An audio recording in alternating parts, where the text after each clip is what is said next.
G'day divers and welcome back to the channel. In today's video, I'm going to be talking about the new features that are for underwater videography and photography in the Google Pixel 10 Pro XL series. If you're new to my channel, I'm Sean Elliott and I've been doing underwater videography and photography for over 25 years. This channel is all about using action cameras and mobile phones paired with economical aftermarket accessories to get some great underwater shots. If you want to know how to use your action camera or mobile phone to get shots like these, then please like and subscribe to my channel. So this video is purely going to be about the upgrades from the Google Pixel 9 Pro series to the Google Pixel 10 Pro series. It's not going to be about comparing them to the iPhone or the Samsung, and it is also just going to be about the features that are relevant to us as underwater videographers and photographers. I'm not going to talk about anything that doesn't benefit us underwater. I just wanted to tick off all the things that you might be thinking about if you're considering upgrading your phone for underwater videography and photography. So the first one is size. Is it going to fit into your housing? Do you need to wait for an adapter? The great thing is, to start with, that although I've gone from a Google 9 Pro, which is the small version, to the Google 10 XL, all I needed to do was get in a new adapter. And I knew they already existed because the 10 series is exactly the same size as the 9 Pro series. So it will fit into your Divevolk housing. If you don't know why I recommend the Divevolk housing, I will link the video in the description. This is the only underwater housing I would recommend for underwater, and it's very easy to justify why. Because it's the only housing that's going to work and let you use your touch screen, which is going to get very important when I talk about one of the new features in the Google Pixel 10 Pro XL, because it'll be particularly hard to use in any underwater housing that does not allow you to use your touch screen. And the beautiful thing with the Divevolk as well is that as it's just a housing with a membrane on the back, you can put any phone in there that fits within the dimensions. And because this phone hasn't got any bigger, and the 9XL already fitted in there nice and comfortably, then it will fit in there. And if you change models or a different brand, all you need to do is order the new adapter. Or like me, if you've got a 3D printer, they actually give you the template. So I just went straight onto the Divevolk website, downloaded the template for the 9 Pro XL, which I assume probably says 10 Pro XL now because I was speaking to them yesterday and said it was the same size. And I just 3D printed it. Or I think they're 20 bucks. They will send you one and you just need to wait for it. What they did say before this came out was if the phone had been a different size, as long as it didn't get so big it didn't fit in the housing anymore, that it would take them about 3 days to design a new adapter and have it up online or for sale for you. But I actually had this printed before the phone even turned up, because I knew from the moment it was released, it was going to be the same size as the 9XL Pro. So I just printed it off and I'm ready to go. No changes whatsoever, using the same housing. So having the same size phone is a big benefit for us underwater. The next things are the easy ones. So it does have a bigger battery, it does charge faster. So anything that allows us to get more time underwater, because we obviously can't charge down there, and get more charge into it between dives is good. So that is a benefit. It definitely has more power and faster charging. That's a plus. The screen is the next thing. The screen is slightly brighter. I do notice it. It's only a little bit, but it is enough to make a difference, especially if you're taking photos outside. And you know, for us, we'd be taking shots outside or on the way to the dive site or even up shallow. That extra little bit of screen brightness is a plus. It's not a lot, but it's enough to make a difference.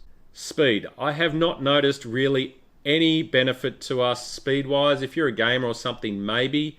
Now, I may notice it if I'm shooting RAW and say Motion Cam Pro. I haven't had a chance to do that yet because one problem, like always happens with Android phones, is that most of my third-party apps are not currently working properly. So as far as the Google Pixel camera, it has made no difference to the performance. I don't feel any difference, and more importantly, it hasn't changed anything. I was hoping it was going to change it so we could get 4K 60 HDR 10-bit without using Video Boost.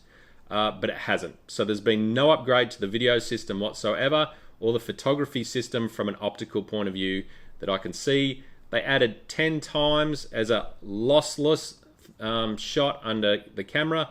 I don't actually see it looks anything different than what the Pixel 9 Pro did anyway, and it's not optical, that's a digital zoom. So, you know, there's been no upgrade to anything in the Pixel camera app.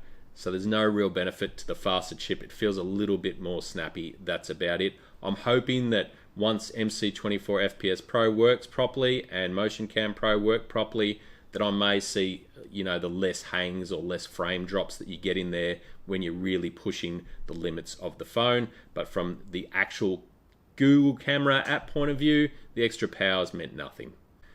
The only thing from a videography point of view, except for a little bit of change to the focus distance, is the stabilization is improved. I wouldn't say it's significant like they make out. It's better, yes. Can you see it without putting two phones side by side and then putting it on a computer screen? No. Like you don't pick up the Pixel 10 and go, my God, the stabilization's so much better.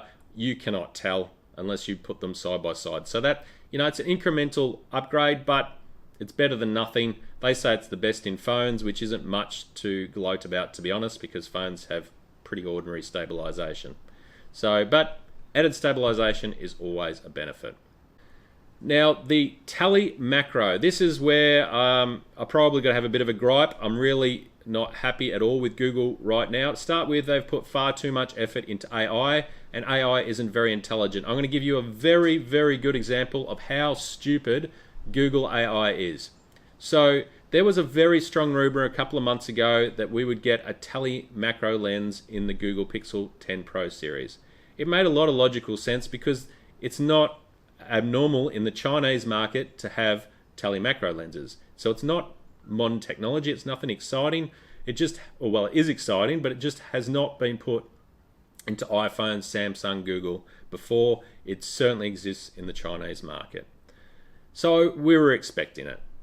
Then the announcement came and there was no mention of any change to the focus distance. All the cameras and sensors and absolutely everything are exactly the same in the Pixel 10 Pro series as the 9 Pro series. Then I put initially into Google, I've been trying to find any comment of it over the first couple of days after the announcement. Couldn't find anything except the old rumors. Google AI, Gemini AI, originally said it was rumored it would happen. About 2 days ago, and I wish that I'd taken a photo because I'm pretty sure Google probably fixed it by now, is Google AI said unequivocally that the Google Pixel Pro 10 XL has a telemacro lens that does focus at 10 centimeters. It had got rid of talking about rumors and said it as a fact. When I clicked on the link, it would take you to a video that was a review of the Pixel 10 and it mentioned nothing about it. So the Google AI had clearly picked up the rumors. It had attached it to a video that talked nothing about it. So Google's own artificial intelligence, Gemini, was so smart that it couldn't tell the difference between the rumors and the truth or what its own company was selling. That's why I really think AI is just overdone. It's not that smart and it's not doing such a great job. So none of the AI features in the camera app for underwater are of any use to us. That super res zoom, which is ludicrous because it's got nothing to do with resolution. It's not a zoom. It is you taking a blurry picture and then Google AI trying to paint it on the screen for you. That is nonsense.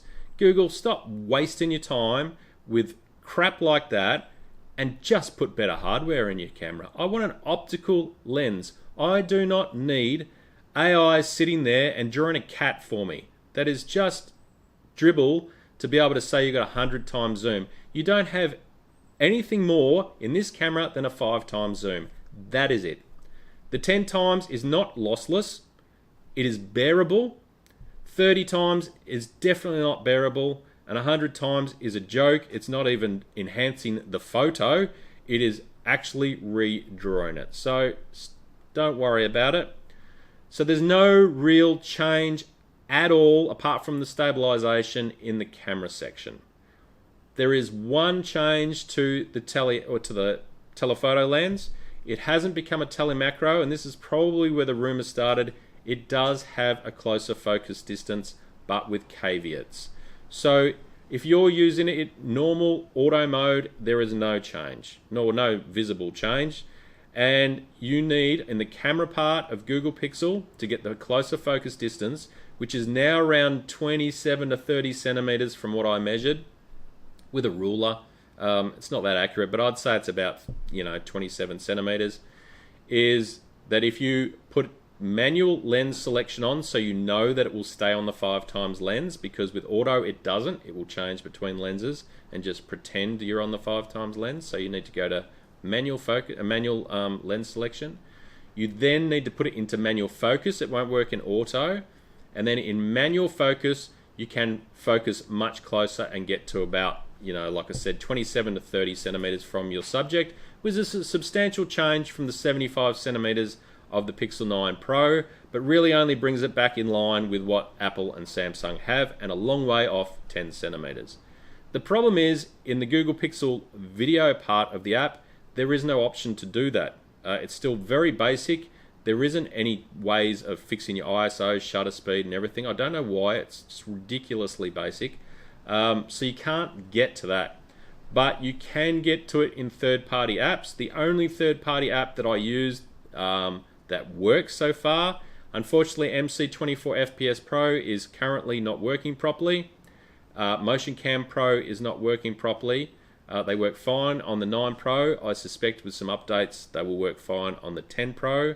I was initially worried that maybe Google had stopped giving access to third-party apps to the rest of its cameras, but that doesn't seem to be the case, because Blackmagic does have access to all the lenses and seems to be working okay. So if I go into Blackmagic camera and I select the 5x lens or 110mm, and again, if it's in auto, it doesn't focus any closer. But if I put it into manual focus, it definitely focuses down to that 27 to 37 centimeters, and you can see it on the scale. So with the 9 Pro, the zoom scale only went to 1.2, and on the 10 Pro XL, it now goes to a 3.3, I think it was. So that focus distance has changed, as long as you use a third-party app when you're using video, and as long as you're definitely using the 5x lens, and it's definitely in manual. But that's how I would shoot anyway, so I'm not too worried about that. I would always shoot, especially that lens, in full manual. So I am happy that we've gone from 75 centimeters down to 30 centimeters. It'll make a bit of difference underwater, because it means I won't need quite as strong a diopter, which means to get the same result, which means I'll get slightly more depth of field. But that's about it. And I'll be able to take some shots at 30 centimeters. Still a long way out. It's certainly not the 10 centimeters that I was hoping for. But I wanted to bring that to you because I know that there was a lot of rumors. The 10 centimeters macro focus was a big deal, and it would have been a big deal. And there has been very little talk even anywhere about this closer focus full stop. And just to cover off those things and to point out, to be honest, if you've got a 9 Pro series, if it's not going to cost you anything, then fine, or there's other reasons you want to upgrade. Would I say, there is any significant change? If you're looking from a wide angle point of view, there is zero change in this. The added stabilization in a wide shot is so insignificant underwater, it's not funny. There is a change to macro that's not substantial, but a little bit of stabilization and a closer focus distance will make my life a little bit easier. And I really, really like macro and really, really, high zoomed in macro, where those two things will make a little bit of an easier life. So I'm happy with the upgrade. Well, when my third-party apps start working properly, of course, because I only really ever shoot in third-party apps, because you need that access to manual, which is why I talked about the Divevolk, because the Divevolk is the only one where you can touch the screen, which makes using manual focus and changing between apps the only way to go. It really is the only housing where you can change apps underwater, touch the screen, manually focus like that. So I highly, highly recommend that if you're going to take your phone underwater, you look at the Divevolk system. If you don't know why, watch the video. I'll put the description in the link, which explains all the reasons why this is definitely the best housing underwater. And since owning this housing, I have gone and got an affiliate link with Divevolk because I totally 100% think you should use this housing, and it gets you a 6% discount and also helps support this channel. Buying phones and camera accessories costs a lot of money. This channel costs me a lot more money than a few dollars I get from an affiliate link. So please, please, please, if you're going to buy a Divevolk product or any product where I do have an affiliate link, please consider using the affiliate link. You get a discount. So like I said, you get 6% off any Divevolk product, and I get a small commission that doesn't cost you anything and is enough to make me a coffee. And to be honest, really what it is I just like getting it. It is nice to know that you've watched my video and decided that you agree with my opinion and you've gone out and bought a product. That is why I do this. I sure don't make any money out of the channel. So please, please, please, if it's your cheapest option, I'm not saying spend more money, but you should find that when you use the 6% discount, it is your cheapest option for any Divevolk products. So until next time, don't forget to keep blowing bubbles, and the deeper you go, the further you get away from all those idiots.